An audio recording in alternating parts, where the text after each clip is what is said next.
گزشتہ جمعہ آپ حضرات کے سامنے مظلوم مدینہ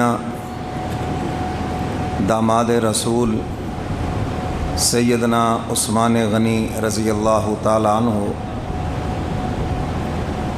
ان کے فضائل اور مناقب کا تذکرہ کیا۔ آج بھی ان کی سخاوت اور ان کی شہادت کے متعلق کچھ باتیں عرض کروں گا۔ میرے محترم سامعین، سیدنا عثمان غنی رضی اللہ تعالیٰ عنہ کے 3 القاب ہیں، 3۔ نمبر 1 ذو الہجرتین، نمبر 2 ذو البشارتین اور نمبر 3 ذی النورین۔ ذو الہجرتین کیا مطلب؟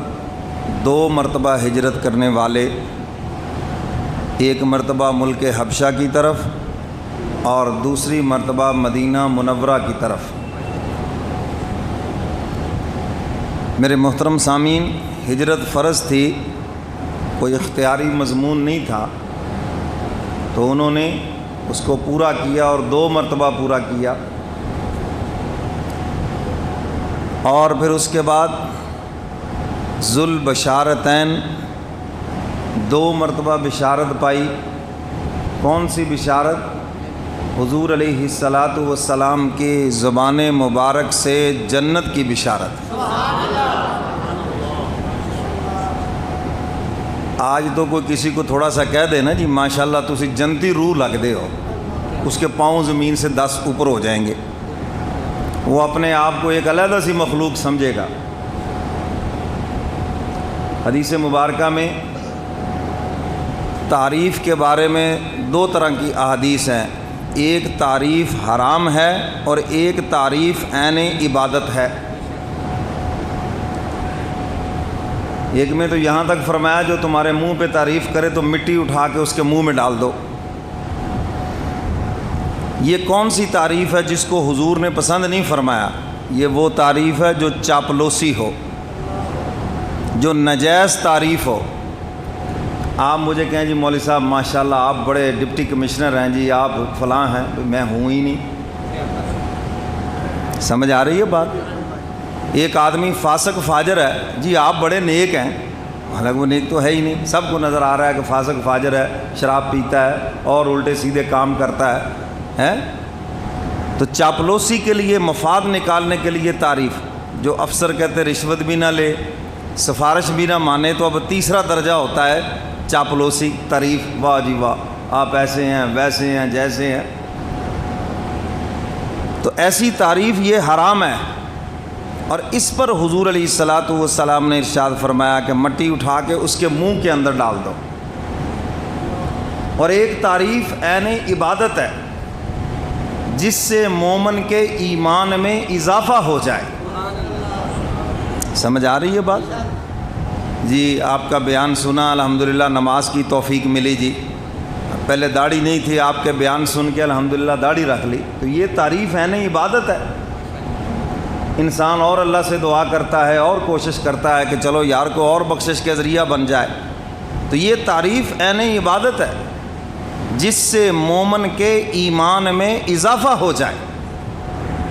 حضور علیہ الصلاۃ والسلام بھی تو تعریف فرما رہے ہیں، ایک مرتبہ تو نہیں 2 مرتبہ فرمایا، اگر دھرتی پر کسی نے چلتا پھرتا جنتی دیکھنا ہو تو میرے عثمان کو دیکھ لو۔ حضور تعریف فرما رہے ہیں، یہ 10 مبشرہ 10 صحابہ کو جنت کے سرٹیفکیٹ، یہ تعریف نہیں تو اور کیا ہے؟ حضور نے فرمایا جس راستے سے عمر چلتا ہے شیطان وہ راستہ چھوڑ کے بھاگ جاتا ہے، یہ تعریف نہیں تو اور کیا ہے؟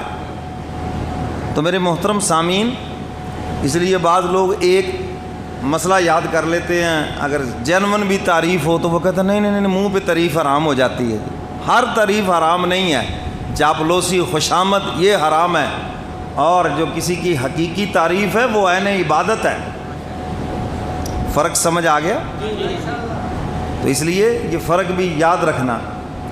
تو حضور علیہ الصلاۃ والسلام نے فرمایا ذو البشارتین، یہ بھی آپ کا لقب ہے. 2 مرتبہ بشارت پائی ہے جنت کی حضور کی زبان مبارک سے، حضور کی زبان مبارک سے. تو میرے محترم سامعین، اگر کوئی آپ کی عبادت کی تعریف کرے، آپ کی اچھائی کی تعریف کرے، سن لو، اپنے دل میں کہنا ہے الحمدللہ. کیا کہنا ہے؟ الحمدللہ. اور یہ سوچنا ہے کہ مولا یہ سب آپ کی ستاری کی تعریف ہے. بس حضرت خواجہ باقی باللہ رحمۃ اللہ علیہ فرمایا کرتے تھے، اگر کوئی تمہاری تعریف کرتا ہے وہ تمہاری تعریف نہیں کرتا، حقیقت میں اللہ کی ستاری کی تعریف کرتا ہے.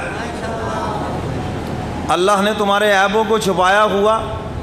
لوگ تمہیں چودھری صاحب کہتے ہیں، خان صاحب کہتے ہیں، مولوی صاحب کہتے ہیں، پتہ نہیں کیا کیا صاحب کہتے ہیں. اور اگر اللہ تمہارے عیبوں کو کھول دے تو پھر تمہارے سلام کا کوئی جواب بھی نہ دے، تمہاری صورت بھی نہ دیکھے.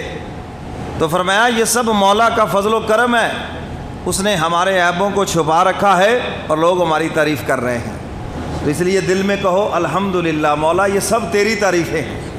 تعریف سن کے وہ پھوں پھاں میں نہیں آ جانا، اکڑ نہیں جانا، بلکہ عاجز ہو جانا ہے کہ بس یہ آپ کا حسن ظن ہے، اللہ اس کو سلامت رکھے.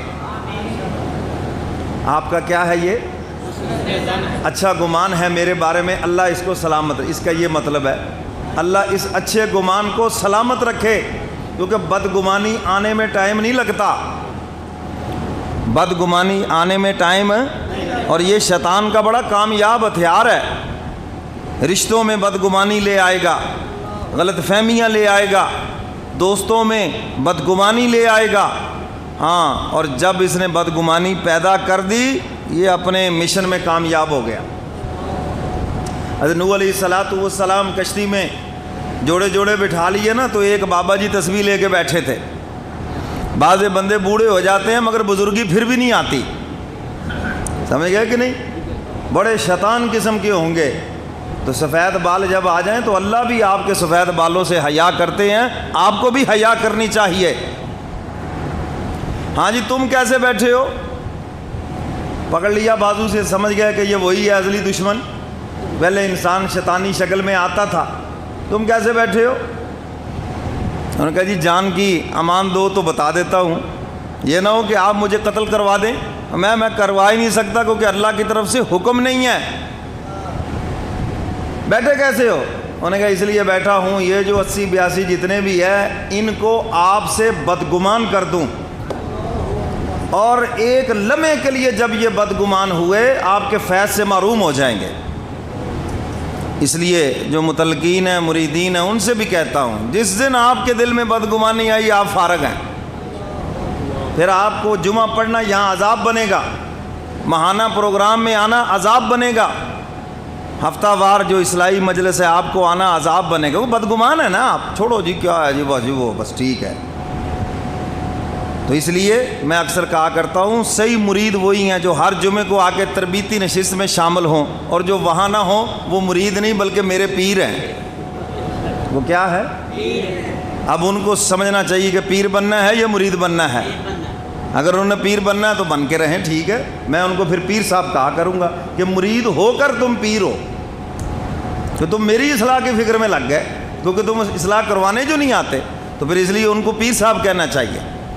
وہ کسی نہ کسی بدگمانی میں مبتلا ہیں، وہ لاکھ کہتے رہیں، منہ سے ہنستے رہیں، حقیقت میں وہ کسی نہ کسی بدگمانی میں مبتلا ہیں. تو میرے محترم سامعین، ذوالبشارتین فرمایا کہ 2 مرتبہ بشارت پائی. تو کوئی آپ کی تعریف کرے تو میں نے آپ کو بھی بتا دیا، اپنے آپ سے باہر نہیں ہونا، اللہ کا شکر ادا کرنا ہے. یا اللہ تیرا شکر ہے تو نے میرے عیبوں پہ پردہ ڈال رکھا ہے اور یہ مجھے اچھا سمجھ رہے ہیں. یا اللہ ایسے ہی عیبوں پہ پردہ ڈالے رکھنا، اور قیامت کے دن بھی ایسے ہی عیبوں پہ پردہ ڈالتے ہوئے بخشش بھی فرما دینا. اور حدیث مبارکہ میں آتا ہے حق تعالیٰ قیامت کے دن کچھ بندے آئیں گے، ان پہ رحمت کی چادر دیں گے، پوچھیں گے فلاں گناہ کیا فلاں کیا، وہ سارے اقرار کرتے جائیں گے. جب سب گناہوں کا اقرار ہو جائے گا تو حق تعالیٰ فرمائیں گے جاؤ ہم نے تم کو بخش دیا ہے. یا اللہ یہ کیا بات ہوئی، اقرار بھی کروا لیا تو مجرم کو تو سزا ملنی چاہیے، جب جرم کا اعتراف ہو گیا تو یہ معافی کیسی؟ فرمایا معافی اس لیے ہے کہ تم میرے بندوں کے عیبوں کے اوپر پردے ڈالتے تھے. یہ بتانا بھی ضروری تھا کہ ہم باخبر ہیں، ہمیں علم ہے، سب کچھ ہماری آنکھوں کے سامنے ہے. کل کو یہ نہ سمجھنا کہ ہم نے گناہ کیے، چلو دنیا والوں کو تو پتہ نہیں چلا، اللہ کو بھی نہیں چلا. میں نہیں، مجھے علم ہے.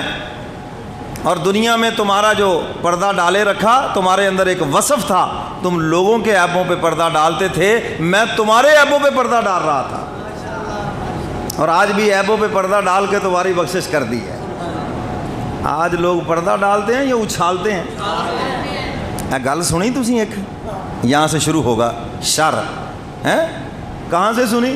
بس چلتی چلتی آگے، اڑتی آگے. یہ سوشل میڈیا کیا ہے جی؟ اچھالنا، دوسروں کے عیبوں کو اچھالنا. تو عیبوں پہ پردہ ڈالنے پر جنت ملتی ہے، اور عیبوں کے اچھالنے پہ جہنم واجب ہو جاتی ہے. اور مسلمان کا عیب چھپانا آپ پہ فرض ہے، سوائے دھوکے کے. اگر کوئی کسی کو دھوکہ دیتا ہے، پیسے بٹور لیتا ہے، کسی کے قتل کا ارادہ ہے، تو وہ بتانا فرض ہے آپ پر. اس کے علاوہ باقی جو باتیں ہیں ان کا چھپانا فرض ہے. تو خیر بات دور نکل گئی. فرمایا ذو البشارتین، 2 مرتبہ بشارت پائی. اور تیسرا لقب ہے ذی النورین، 2 نوروں والے. حضور علیہ الصلاۃ والسلام کی 2 لخت جگر یکے بعد دیگرے سیدنا عثمان غنی کے نکاح میں آئی. تو میرے محترم سامعین، سیدنا عثمان غنی رضی اللہ تعالیٰ عنہ یہ عظیم انسان ہے، اور یہ ہمارے ہیرو ہیں، یہ ہمارے رہبر ہیں. سمجھ آئیے بات کہ نہیں؟